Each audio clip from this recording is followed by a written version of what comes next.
নতুন চ্যাপ্টার শুরু হবে না? সেটা হচ্ছে ন্যাশনাল ইনকাম। আর এইটার পরে আমাদের আসবে ব্যাংকিং সিস্টেম। পূজা, আবির, অমিয়, অন্বেষা। অমিয়। ঠিক আছে। তোমার জাতীয় আমরা শুরু করব। আজকে আমরা জাতীয় ক্লাসে আলোচনা করব ডে 1-এ। সেটা হলো গিয়ে তোমার concept of national income, concept of transfer income or payment, non-economic production, methods of measuring national income, আর যদি হয় estimates of national income in India, এর পার্টটা ডিসকাস করবো। ওকে, আজকের ক্লাস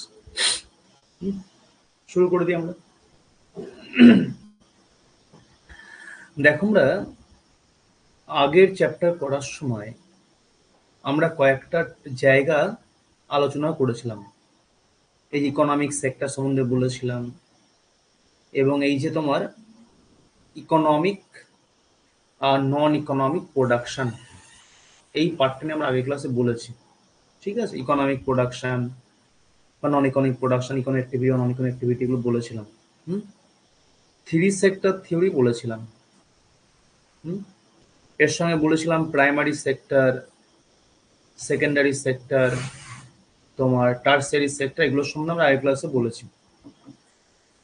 এগুলো এই ক্লাস সম্পর্কে, মানে এগুলো কেন বলছি, এইটাকে বেস করে আমরা নতুন ক্লাসটা শুরু করব।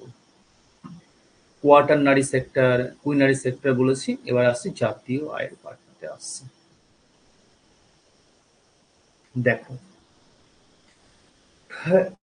ওই যে আমরা একটু আগে দেখালাম যে প্রোডাকশন সেক্টর যেটা আছে, প্রাইমারি, সেকেন্ডারি, টার্সারি, এই তিনটে পার্ট আমরা পাচ্ছি, তাই তো? প্রাইমারি সেক্টর, সেকেন্ডারি সেক্টর এবং টার্সারি সেক্টর। অর্থাৎ আমরা যে প্রোডাকশন প্রডিউস করি, আমি বলো, এক্স বলো, ওয়াই বলো, যে যা প্রোডাকশন প্রডিউস করেন, মনে রাখবে এই প্রোডাকশন তোমার প্রডিউসড হওয়ার জায়গা, প্রডিউসড হওয়ার সেক্টর তিনটে: প্রাইমারি, সেকেন্ডারি, টার্সারি। এর বাইরে আর কোনো প্রোডাকশন সেক্টর নেই, বা আর কোনো সেক্টর নেই যেখানে কোনো প্রোডাকশন প্রডিউসড হয় বা হয়ে থাকে বা করা সম্ভব। মানে একটা দেশে যা প্রোডাকশন হয়, হয় প্রাইমারি সেক্টর, নতুবা সেকেন্ডারি সেক্টর, নতুবা টার্সিয়ারি সেক্টর। হ্যাঁ, তাই তো? এই তিনটি প্রোডাকশন সেক্টর, এর বাইরে আর কোনো কিন্তু প্রোডাকশন সেক্টর কিছু আমরা পাই না। মূলত মেনলি তিনটে সেক্টর। আচ্ছা, এইবার যেটা বলছি আমরা, দেখো, এই যে তোমার সেক্টর, এই যে প্রোডাকশন সেক্টর, যে প্রোডাকশন গুলো প্রডিউসড হচ্ছে, আমরা যে প্রোডাক্ট গুলো পাচ্ছি, যদি সেই প্রোডাক্ট গুলোকে তার দাম দিয়ে দামে কনভার্ট করা, ভ্যালুতে কনভার্ট করি, ভ্যালু বলতে মানি ভ্যালুতে, মানি ভ্যালুতে যদি কনভার্ট করি, ধর আমি 5টা পেন তৈরি করেছি, একটা পেনের মানি ভ্যালু হচ্ছে 10 টাকা করে। যদি আমি আমার প্রোডাক্টটাকে যদি মানি ভ্যালুতে কনভার্ট করে ইনকাম পেয়ে যাব, তাহলে প্রোডাক্টকে যদি মানি ভ্যালুতে কনভার্ট করি আমরা পেয়ে যাব ইনকাম। আমরা একটা কনসেপ্ট পেলাম ইনকাম। আগে আমরা কনসেপ্ট পেয়েছি প্রোডাকশন বা প্রোডাক্টের কনসেপ্ট পেয়েছি, আমরা এখানে পাচ্ছি ইনকামের কনসেপ্ট। তাহলে ইনকাম এইটা কোথা থেকে অরিজিনেট হচ্ছে? এই ইনকাম যেটা বলছি, আয়, এটা কোথা থেকে অরিজিনেট হচ্ছে? অবশ্যই প্রোডাকশন থেকে বা প্রোডাক্টের মাধ্যমে, তাই না? অর্থাৎ কোন একটা প্রোডাকশন সেক্টরে যে প্রোডাক্ট প্রডিউসড হচ্ছে, সেই প্রোডাক্টের মানি ভ্যালুটাই হচ্ছে কি তোমার ইনকাম। ধরো আমি পেন তৈরি করি, আমার একটা প্রোডাকশন সেক্টর আছে, আমার প্রোডাকশন সেক্টরে প্রোডাক্ট হচ্ছে পেন, আমার ইনকাম কত? আমি যে প্রোডাকশন প্রডিউস করছি, সেই প্রোডাকশনের মানি ভ্যালুটা হচ্ছে কি আমার ইনকাম। ধরো আমি 500 পেন তৈরি করলাম, ইনকাম কত? এই 500 পেনকে যদি মানি ভ্যালুতে কনভার্ট করে দিই, ইনকাম জেনারেট হয়ে যাবে। তাহলে প্রোডাক্টকে মানি ভ্যালুতে কনভার্ট করলাম, পেয়ে গেলাম ইনকাম, পেয়ে গেলাম। তাই তো?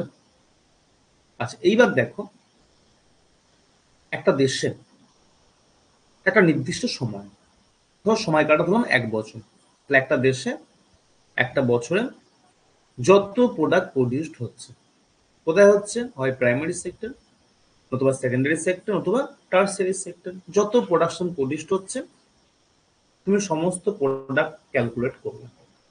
হুম,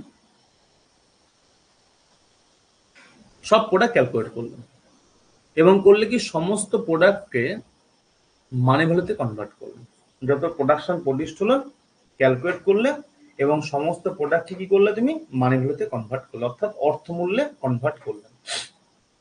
যেমন দেখো আমার ক্ষেত্রে আমি যে প্রোডাকশন প্রডিউস করলাম, আমার ক্ষেত্রে আমি ইন্ডিভিজুয়াল প্রডিউসার, আমার যে প্রোডাক্ট, আমার প্রোডাক্টগুলোতে মানি ভ্যালুতে কনভার্ট করলাম, আমার ইনকাম পেয়ে গেলাম। হুম, ঠিক প্যারালি ভাবো, একটা দেশের নাগরিকেরা যত প্রোডাকশন প্রডিউস করছে সমস্ত প্রোডাক্ট তুমি ক্যালকুলেট করলে এবং সব প্রোডাক্ট কি করলে মানি ভ্যালুতে কনভার্ট করলে। যেমন আমার ক্ষেত্রে আমার ইনকাম পাচ্ছ, সবার ক্ষেত্রে কি সবাই ইনকাম পাবে। হুম, আমি প্রথম কেসটা বললাম যে আমি কিছু প্রোডাকশন প্রডিউস করছি, আমি আমার প্রোডাক্টকে মানি ভ্যালুতে অর্থমূল্যে আমি কনভার্ট করলাম, আমার ইনকাম পেয়ে গেলাম। ঠিক একই রকম ভাবে একটা দেশে যত প্রোডাকশন প্রডিউসড হচ্ছে বা একটা দেশের নাগরিকেরা যত প্রোডাকশন প্রডিউসড হচ্ছে সবার প্রোডাকশন ক্যালকুলেট করলাম, সবার প্রোডাক্টকে মানি ভ্যালুতে কনভার্ট করলাম, কি পাবো? ইনকাম পাবো। কার ইনকাম? সবার ইনকাম। মনে রাখবে এই সবার ইনকামটা কি বলছি আমরা জাতীয় আয়। বোঝা গেল? হ্যাঁ, আবার বলি, ধরো আমি একজন পার্টিকুলার প্রডিউসার, আমি আমার প্রোডাক্ট ক্যালকুলেট করলাম, আমি আমার প্রোডাক্টটাই ক্যালকুলেট করলাম, ধরো 100 পেন তৈরি করেছি, আমি আমার প্রোডাক্টকে মানি ভ্যালুতে কনভার্ট করলাম, মানি ভ্যালু বলতে অর্থমূল্যে কনভার্ট করলাম, মানে অর্থের অঙ্কে প্রকাশ করলাম। ওকে, কি পাবো? আমার ইনকাম পেয়ে যাবো। তাহলে আর চিত্র হবো যে একটা দেশের নাগরিকেরা যত প্রোডাকশন প্রডিউস করছে, আমি আমার ক্ষেত্রে বললাম, এটা সবার নাগরিকের ক্ষেত্রে বলছি, যত প্রোডাকশন প্রডিউস করছে সমস্ত প্রোডাক্ট ক্যালকুলেট করলাম। হুম, এবং সমস্ত প্রোডাক্টকে মানি ভ্যালুতে কনভার্ট করলাম। কি হবে? ইনকাম চলে আসবে। কার ইনকাম? সমস্ত নাগরিকের প্রোডাক্ট করলাম, অর্থাৎ সমস্ত নাগরিক ইনকাম। এই সমস্ত নাগরিকের ইনকামটাকে বলছে আমরা কি তোমার জাতীয় আয়। হলো? তাহলে এই যে জাতীয় আয় যেটা পাচ্ছি, এটা কোথাতে অরিজিনেট হচ্ছে? প্রাইমারি সেক্টর, সেকেন্ডারি সেক্টর এবং টার্সিয়ারি সেক্টর থেকে। অর্থাৎ কি দাঁড়ালো? একটা দেশের নাগরিকেরা কাজের মাধ্যমে, কাজ বলতে কি আর্থিক কার্যকলাপ, অর্থাৎ প্রোডাকশন প্রডিউস করার মাধ্যমে বা প্রোডাকশন প্রসেসে অংশগ্রহণের মাধ্যমে যত উপার্জন করছে, অবশ্যই সময়কালটা কিন্তু একটা বছরে that means economic production including national, তাই না? হ্যাঁ অবশ্যই। নন ইকোনমিক প্রোডাকশন মনে রাখবে, ও তো ইনকামই কি পাই না আমরা, যেটা বললাম নন ইকোনমিক প্রোডাকশনকে ইনকাম তো কিছু হয় না। হ্যাঁ, ও তো মার্কেটাইজ হচ্ছে না, ইনকামই কনভার্ট করছে, আমি নিজের জন্য ইউজ করছি, নিজের প্রোডাকশন করে নিজে ইউজ করছি, সুতরাং ওটা যাতে আসবে না, যাতে কোনটা ইকোনমিক প্রোডাকশন থেকে। তাহলে কি হলো? একটা দেশের নাগরিকেরা একটা বছরে প্রোডাকশন প্রডিউস করার মাধ্যমে, অর্থাৎ কোন একটা প্রোডাকশন প্রসেসে যুক্ত থেকে যে অর্থ উপার্জন করছে তার যোগফলকে বলছি আমরা জাতীয় আয়। তো দেখো, what is national income, Abir? National income is the sum of all individuals income due to their participation in the production process of an economy during a particular time period. হলো? তাহলে কোন একটা বছরে একটা দেশের নাগরিকেরা প্রোডাকশন প্রসেসে অংশগ্রহণের মাধ্যমে যে মানি আর্ন করছেন তার যোগফলকে বলছি আমরা কি তোমার ন্যাশনাল ইনকাম বলছি।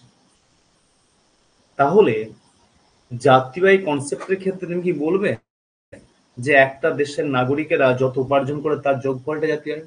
অবশ্যই কিন্তু না। সমস্ত নাগরিকের উপার্জনের যোগফল জাতীয় আয় নয়, সেই সমস্ত নাগরিকের উপার্জনের যোগফল জাতীয় আয় যারা প্রোডাকশন প্রসেসে অংশগ্রহণের মাধ্যমে মানি আর্ন করছে। হুম, আচ্ছা অন্য ভাষায় কি বলতে পারি? ইন আদার ওয়ার্ডস কি বলতে পারি?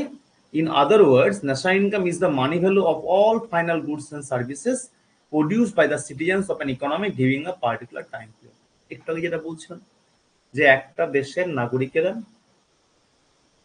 যত প্রোডাকশন প্রডিউস করছেন, প্রোডাক্ট বলতে গুডস অ্যান্ড সার্ভিস, যত প্রোডাক্ট প্রডিউস করছেন সমস্ত প্রোডাক্টের মানি ভ্যালুর যোগফলটাকে বলছি আমরা কি তোমার জাতীয় আয় বলছি।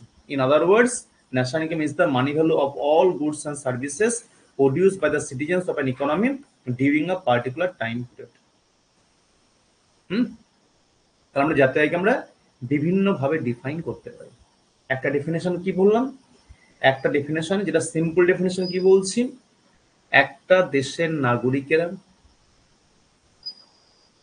কোন একটা নির্দিষ্ট বছর বা নির্দিষ্ট সময়ে প্রোডাকশন প্রসেসে অংশগ্রহণের মাধ্যমে, অর্থাৎ প্রোডাকশন প্রডিউস করার মাধ্যমে যে মানি আর্ন করছে তার যোগফলকে বলছি আমরা জাতীয় আয় বলছি। অপর ভাষা কি বলবো, অপর ভাষা মনে রাখবেন, একটা দেশের নাগরিকেরা যত প্রোডাকশন প্রডিউস করছে সেই সমস্ত প্রোডাকশন বা সমস্ত প্রোডাক্টের মানি ভ্যালুর যোগফলকে বলছি আমরা জাতীয় আয়। আমরা এই সংজ্ঞাটা মনে রাখবো, এই সংজ্ঞাটাও মনে রাখবো। একই কিন্তু ঘুরিয়ে ফিরিয়ে। এই পূজা, আবির, অন্বেষা, জয়দীপ, অমিয়, দীপায়ন, জাতীয় আয় কনসেপ্টটা ক্লিয়ার হলো কি? আরো আসবো, এই দুটো কনসেপ্ট ক্লিয়ার, জাতীয় জিনিসটা কি প্রত্যেক ক্লিয়ার হয়েছে?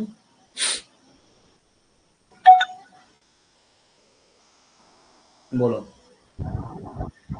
স্যার একটু বুঝতে পারলাম। বলছি স্যার, জাতীয় আয়টা আপনি যেটা বললেন যে সমস্ত ইন্ডিয়ার মধ্যে বা কোনো একটা দেশের মধ্যে সমস্ত আয়কে কিন্তু জাতীয় আয় বলা যাবে না, শুধু গুডস অ্যান্ড না সার্ভিস না না, তো আছে, ওখান থেকে যে ইনকামটা হচ্ছে ওটাকে জাতীয় আয় বলা হবে, এটাই তো বললেন তাহলে? হ্যাঁ শোনো আবার বলে দিই, এই যে ন্যাশনাল, ন্যাশনাল বলতে জাতি, নেশান তো না, ন্যাশনাল এটা জাতি, আর ইনকাম মানে জাতির ইনকাম, সমগ্র জাতি অবশ্যই কিন্তু না।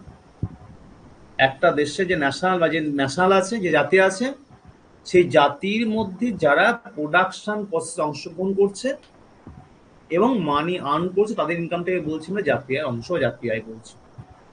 একজন ধরো একজন ব্যক্তি, সে একজন নাগরিক, জাতি একটা যা পার্টিকুলার জাতি, একটা নাগরিক, সে দেখা গেলো মানি আর্ন করছে কিন্তু তার ব্যাকগ্রাউন্ডে কোনো প্রোডাকশন কিছু নেই, অবশ্যই তার ইনকামটা কিন্তু জাতীয় আয়ের পার্ট নয়। আমি আগে কি বললাম, সেটা জাতীয় কিভাবে কত, ইনকাম করবে স্যার? হয়তো আমি ইনকাম করে তাই 500 টাকা দান করলাম, এড দিলাম, ও ঠিক আচ্ছা আচ্ছা, আছে, মানে কোনো ওই দান বা দান ধ্যানের টাকাগুলো কাউন্ট হবে না, হবে না ওগুলো। আবার আর একটা গুলো বলে যা দিই, আছে কাউন্ট হবে? হ্যাঁ আবার বলে দিই, তলা ভেঙে বলে দিই। ধরো আমি প্রোডাকশন প্রডিউস করলাম, তাকে মানি ভ্যালুতে কনভার্ট করলাম, পেয়ে গেলাম কি আমার ইনকাম পেলাম, ঠিক আছে। ইনকাম কোথা থেকে আসছে, ইনকাম কোথা থেকে আসছে তোমার, ইনকাম আসছে প্রোডাকশন থেকে। হুম এই কনসেপ্ট প্রত্যেক ক্লিয়ার, ইনকাম কোথা থেকে জেনারেট হয়, ইনকাম ইনকাম হচ্ছে প্রোডাকশন থেকে, ঠিক আছে।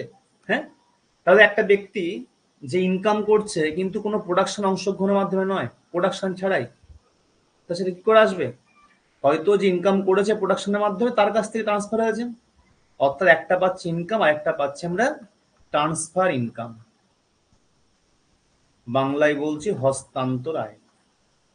হ্যাঁ, কোন এক্সাম্পল কি আছে, ধরো স্টুডেন্ট পকেট মানি, একজন ছাত্রের আয়, হাউস ওয়াইফ ইনকাম অর্থাৎ গৃহবধূর আয়, বেগার্স ইনকাম ভিক্ষুকের আয়, এই যে এক্সাম্পল দিচ্ছে আর অনেক আছে। হ্যাঁ, এই যে এর মাধ্যমে ইনকাম করি আমরা, অনেকে আছে ইনকাম করেন, ইনকামটা কিন্তু ডিরেক্ট প্রোডাকশন থেকে হয়, অবশ্যই কিন্তু না। সেটা কি হচ্ছে, মানে ওই সমস্ত ইনকাম ব্যাকগ্রাউন্ডে প্রোডাকশন নেই, হয়তো বাবা ইনকাম করলো সেখান থেকে ছেলেকে 500 টাকা দিল, ছেলে পকেটে হাত দিয়ে ওই তখন 500 ইনকাম হয়ে গেছে, এর ইনকাম এটা, এটা কিন্তু ইকোনমিক্স এর ভাষাটাকে বলা হয় ট্রান্সফার ইনকাম। তাহলে জাতীয় আয়ের ক্ষেত্রে এগুলো যোগ হবে, অবশ্যই কিন্তু না। দেখে নাও ট্রান্সফার ইনকামটা কি,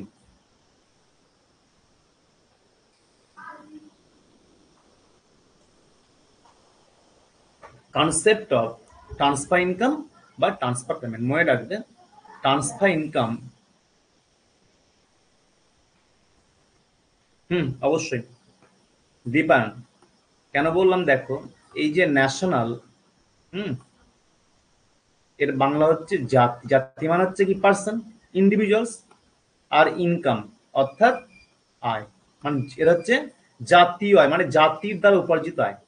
দেশের মধ্যে হতে পারে, দেশের বাইরে হতে পারে। হুম। জাতি কোথায় থাকতে পারে? একটা দেশের জাতি নাগরিক কোথায় থাকতে পারে? দেশে থাকতে পারে, দেশের বাইরে থাকতে পারে।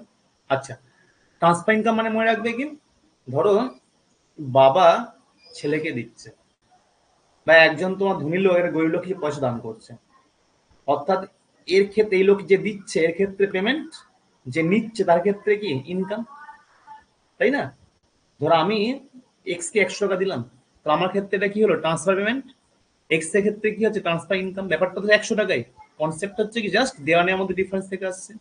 অর্থাৎ transfer income or payment refers to those income or payment originates with no current goods and services produced. অর্থাৎ মনে রাখবে, ট্রান্সফার ইনকাম বা ট্রান্সফার পেমেন্ট হচ্ছে একটা ইনকাম বা পেমেন্ট যেটা অরিজিনেট হচ্ছে কোন রকম প্রোডাকশন প্রডিউসড হয়। এক্সাম্পল কি? Example of transfer income payment, pension, scholarship, bonus, আরো অনেক কিছু আছে। বাকিও দিনই কেন? কারণ এখানে কিছু এক্সাম্পল দেওয়া আছে। আসছি পয়েন্টটা। আচ্ছা, তাহলে ট্রান্সফার ইনকাম বুঝতে পারলেন? আচ্ছা, একটু প্রত্যেকেই বলো রাখি, সবাই প্রত্যেকেই বলো, অমিয়, দীপায়ন, জয়দীপ, অন্বেষা, আবির, পূজা, ইনকাম আর ট্রান্সফার ইনকাম দুটো বুঝতে পারলেন? মানে আমরা সাধারণ ভাষায় মানি আর্ন করলেই ইনকাম বলি। হুম। একজন বেগার মানি আর্ন করছে তাকে ইনকাম বলছি, একজন প্রডিউসার যিনি প্রোডাক্ট প্রডিউস করছেন তাকেও বলছি। কিন্তু মনে রাখবেন এর মধ্যে পার্থক্য আছে, একটা ইনকাম আর একটা বলছি আমরা ট্রান্সফার ইনকাম। দুটো বোঝা গেল? হুম। তাহলে জাতীয় আয়ে কোনটা? ওই ইনকাম গুলোর যোগফল। হুম। জাতির ইনকাম গুলোর যোগফল। আর ট্রান্সফার গুলো কি হয়? যোগ হয় না। ঠিক আছে, এগুলো দেখে নেওয়ার পয়েন্টটা। আমরা নেক্সট পয়েন্ট দেখে রাখবো। দেখো, following are not included in national income estimation. যখন তুমি ন্যাশনাল মানে অমিয়, বাংলা ভাষায় ন্যাশনাল বলতে বুঝছি আমরা জাতি। সুতরাং আমি তুমি সবাই হচ্ছে কি জাতির পার্ট। তাহলে কি পড়বে না পড়বে না? হুম।